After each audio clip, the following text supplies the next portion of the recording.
ओम श्री परमात्मने नमः। अथ श्रीमद्भागवत गीता यथारूप अध्याय 4 दिव्य ज्ञान। भगवानले भन्नुभयो, मैले यो अविनाशी योग सर्वप्रथम सूर्यलाई भनेको थिएँ।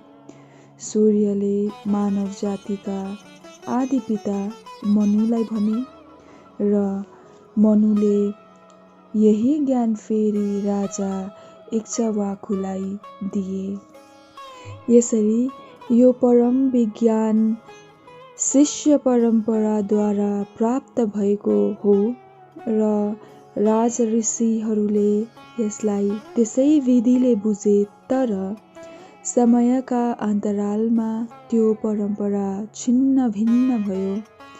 त्यसैले यो विज्ञान जस्तो छ त्यही रूपमा नदेखिए जस्तो लाग्छ। आज म तिमीलाई भगवानसँगको सम्बन्ध बुझाउने धेरै पुरानो विज्ञानको कुरा भन्दैछु, किनभने तिमी मेरो भक्त पनि हौ र मित्र पनि हौ, अनि तिमी त्यो विज्ञानको दिव्य रहस्य बुझ्न पनि सक्दछौ। अर्जुनले भने, सूर्यदेव विवस्वानको जन्म पहिल्यै भएको थियो, हजुरको जन्म अहिले भएको छ। यो विज्ञान हजुरले उनलाई पहिल्यै भन्नु भएको थियो भन्ने कुरा मैले कसरी बुझुँ? भगवानले भन्नुभयो, हे परन्तप अर्जुन, तिम्रा र मेरा धेरै धेरै जन्महरू बितिसके। मलाई ती सबैको सम्झना छ, तर तिमीले त्यो सम्झन सक्दैनौ। म अजन्म हुँ, मेरो दिव्य शरीर अविनाशी छ र म सबै प्राणीहरूको स्वामी हुँ। तैपनि प्रत्येक युगमा म आफ्नो वास्तविक दिव्य स्वरूपमा प्रकट हुन्छु। हे भारतवंशी अर्जुन, जहाँ जहाँ र जहिले जहिले धर्मको पतन र अधर्मको उन्नति हुन लाग्दछ, त्यस समय त्यस ठाउँमा मैले अवतार लिन्छु। भक्तहरूको उद्धारका लागि, दुष्टहरूको विनाशका लागि र धर्मको पुनः स्थापना गर्नका लागि म हरेक युगमा प्रकट हुन्छु। हे अर्जुन, जसले मेरो जन्म र कर्मको दिव्य स्वभावलाई यथार्थ रूपले बुझ्दछ, त्यसले यो शरीर छोडेपछि भौतिक संसारमा फेरि जन्म लिन पर्दैन, बरु उसले मेरो सनातन धाम प्राप्त गर्दछ। आसक्ति, भय र क्रोधबाट मुक्त भएर पूर्णतया ममा लीन भएर र मेरो शरणमा आएर भूतकालमा धेरै व्यक्तिहरू मेरो ज्ञानद्वारा पवित्र भए। यसरी तिनीहरू सबैले मेरो दिव्य प्रेम प्राप्त गरे। जो जुन भावले मेरो शरणमा पर्दछ, त्यसलाई त्यही अनुरूपको फल दिन्छु। हे पार्थ, हरेक व्यक्तिले सबै पक्षबाट मेरो मार्गको अनुगमन गर्दछन्। यस संसारमा सकाम कर्मको फल वा सिद्धि चाहनेहरूले देवताहरूको पूजा गर्दछन्। अवश्य नै यो संसारमा मानिसलाई उसका सकाम कर्मको फल तुरुन्तै प्राप्त हुन्छ। प्रकृतिका 3 गुण र ती गुणसँग सम्बन्धित कर्म अनुसार मैले मानव समाजमा 4 वर्गहरूको सृष्टि गरे। म यी सबैको कर्ता हुँ, तर पनि तिमीले मलाई अविनाशी अकर्ता नै ठान। मलाई प्रभावित पार्ने कुनै कर्म छैन र ममा कुनै कर्मफलको चाहना पनि छैन। जसले मसँग सम्बन्धित यो सत्य कुरालाई बुझ्दछ, त्यो व्यक्ति सकाम कर्मफलको बन्धनमा बाँधिँदैन। प्राचीन कालमा सम्पूर्ण मुक्त आत्माहरूले मेरो दिव्य प्रकृतिलाई जानेर कर्म गरेका थिए। तिमीले पनि तिनीहरूका चरण चिन्हको अनुसरण गर्दै आफ्नो कर्तव्य पालन गर। कर्म के हो र अकर्म के हो भन्ने कुरा छुट्याउने काममा विद्वानहरू पनि अल्मलिने गर्दछन्। त्यसैले म तिमीलाई कर्म के हो भन्ने कुरा भन्दछु। यो कुरा जानेमा तिमी सधैँ अशुभ वा दुर्भाग्यबाट मुक्त हुनेछौ। कर्मको जटिलतालाई बुझ्नु अति कठिन छ। त्यसैले मानिसले कर्म के हो, निषेध गरिएका कर्म के हो र अकर्म के हो भन्ने कुरा राम्रोसँग बुझ्नु पर्दछ।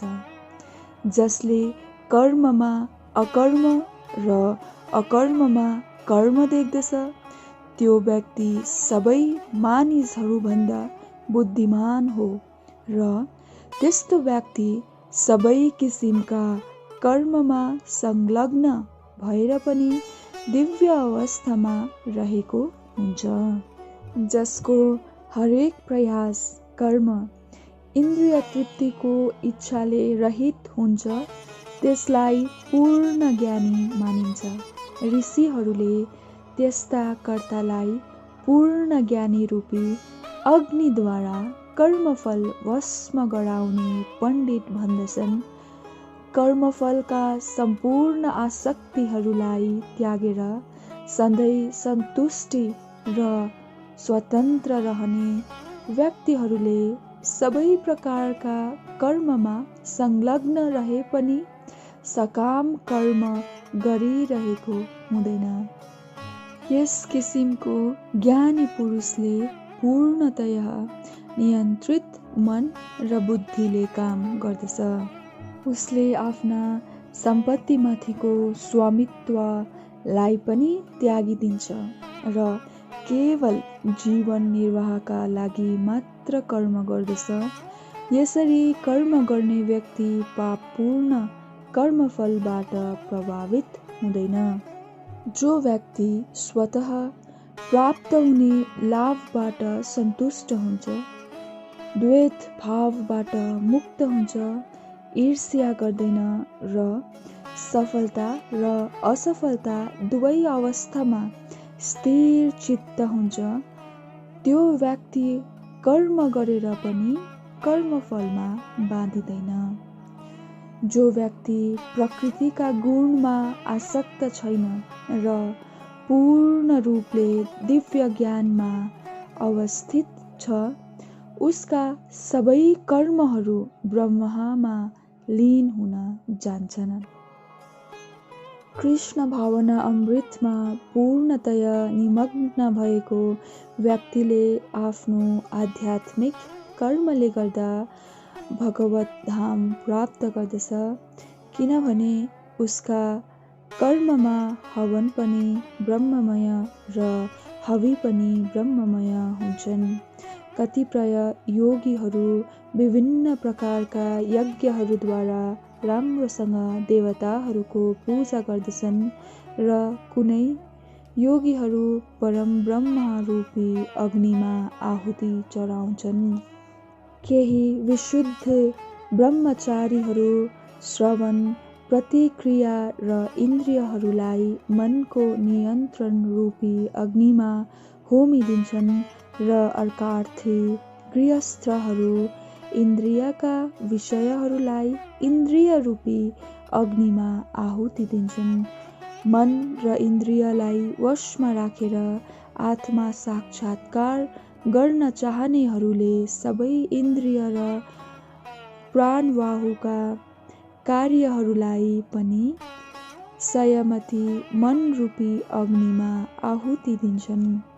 दृढ व्रत धारण गरेका योगीहरू कसैले सम्पत्तिको त्यागद्वारा, कसैले कठिन तपस्याद्वारा, कसैले अष्टाङ्ग योगको अभ्यासद्वारा र कसैले दिव्य ज्ञानको विकास गराउने वेदहरूको अध्ययनद्वारा आफूलाई प्रबुद्ध बन्दछन्। कुनै योगीहरू समाधिमा रहनका लागि प्राणायामद्वारा श्वासलाई रोकिराख्दछन्। यिनीहरू अपान वायुमा प्राणवायुलाई र प्राणमा अपान वायुलाई रोक्ने अभ्यास गर्दछन् र अन्त्यमा प्राण र अपान दुवैलाई रोकेर समाधिमा प्रवेश गर्दछन्। र कुनै योगीले आहारलाई नियन्त्रण गर्दै प्राणलाई प्राणमा होमिदिन्छन्। यी सबै यज्ञकर्ताहरू यज्ञको अर्थ जान्नाले पाप कर्मबाट मुक्त हुन्छन् र यज्ञको फल रूपी अमृत चाखेर परमधामतिर अगाडि बढ्दछन्।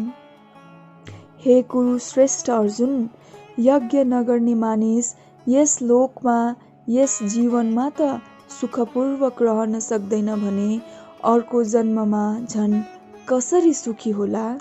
यी विभिन्न प्रकारका यज्ञहरू वेदसम्मत छन् र सबै यज्ञहरू विभिन्न प्रकारका कर्मबाट उत्पन्न हुन्छन्। यस प्रसङ्गलाई यसरी बुझ्ने तिमी मुक्त हुनेछौ। हे परन्तप, ज्ञानमय यज्ञ द्रव्यमय यज्ञभन्दा श्रेष्ठ हो। हे पार्थ, अन्तमा सम्पूर्ण कर्ममय यज्ञको समाप्ति दिव्य ज्ञानमा गएर हुन्छ। गुरुका नजिक गएर सत्यलाई बुझ्ने प्रयास गर। विनम्रतापूर्वक गुरुका समक्ष आफ्ना जिज्ञासाहरू राख। गुरुको सेवा गर अनि सत्यको दर्शन पाएका ज्ञानी गुरुले तिमीलाई यथार्थ ज्ञान प्रदान गर्नुहुनेछ। आत्मा साक्षात्कार गरेका व्यक्तिहरूबाट वास्तविक ज्ञान पाइसकेपछि तिमी फेरि कहिल्यै यस्तो मोहमा पर्ने छैनौ, किनभने यो ज्ञानद्वारा तिमीले सबै जीव परमात्माका अंश हुन् तथा यिनीहरू सबै मेरा हुन् भन्ने अनुभव गर्न सक्दछौ। यदि तिमी सम्पूर्ण पापहरूभन्दा पनि महापापी मानिएका भए पनि दिव्य ज्ञान रूपी ढुङ्गामा चढेमा यो दुःखको सागरलाई सजिलै पार गर्न सक्नेछौ। हे अर्जुन, जसरी जलिरहेको आगोले सुकेको दाउरालाई खरानी पारिदिन्छ, त्यसै गरी ज्ञान रूपी अग्निले भौतिक कर्मका सम्पूर्ण फललाई डराएर भस्म पारिदिन्छ। यस संसारमा दिव्य ज्ञान जतिको महान र पवित्र वस्तुहरू केही छैन। यस्तो ज्ञान सम्पूर्ण योगको पाकेको फल हो। जो व्यक्ति भक्ति सेवामा सक्षम र पूर्ण हुन्छ, त्यसैले यथासमय आफैभित्र यो ज्ञानको आस्वादन गर्दछ। जुन श्रद्धालु व्यक्ति दिव्य ज्ञानका लागि समर्पित छ र जसले इन्द्रियहरूलाई वशमा राखेको छ, त्यही नै यो ज्ञान प्राप्त गर्ने आधिकारिक व्यक्ति हो र यस्तो ज्ञान पाउन साथ उसले तुरुन्तै आध्यात्मिक शान्ति प्राप्त गर्दछ। शास्त्रप्रति शङ्का गर्ने अज्ञानी र श्रद्धाविहीन व्यक्तिले ईश्वरीय चेतना प्राप्त गर्न सक्दैन। यस्तो व्यक्ति तल झर्दछ। शङ्कालु व्यक्तिले न त यस लोकमा सुख पाउँदछ न त परलोकमा नै। जो मानिस आफ्ना कर्मफललाई त्यागेर भक्ति सेवामा लाग्दछ र दिव्य ज्ञानद्वारा जसका शङ्काहरू नष्ट भएका छन्, त्यो नै आत्मपरायण व्यक्ति हो हे धनञ्जय। यस्तो व्यक्ति कर्मफलका बन्धनले बाँधिँदैन। अतः हे अर्जुन, अज्ञानका कारणले तिम्रा हृदयमा जुन शङ्का उठेको छ त्यसलाई ज्ञान रूपी तरवारले काट र योग्य युक्ति भएर युद्धका लागि उठ। यस प्रकार श्रीमद् भागवत गीता ग्रन्थ अन्तर्गत दिव्य ज्ञान शीर्षक चतुर्थ अध्यायको भक्ति वेदान्त तात्पर्य समाप्त भयो। हजुरहरूलाई नेपालीमा गीता ज्ञान श्रवण गर्न आनन्द आइरहेछ भने यो भिडियोलाई लाइक सेयर गरिदिनुहोला। साथै हजुरको अनुभव कमेन्ट सेक्सनमा लेखिदिनुहोला।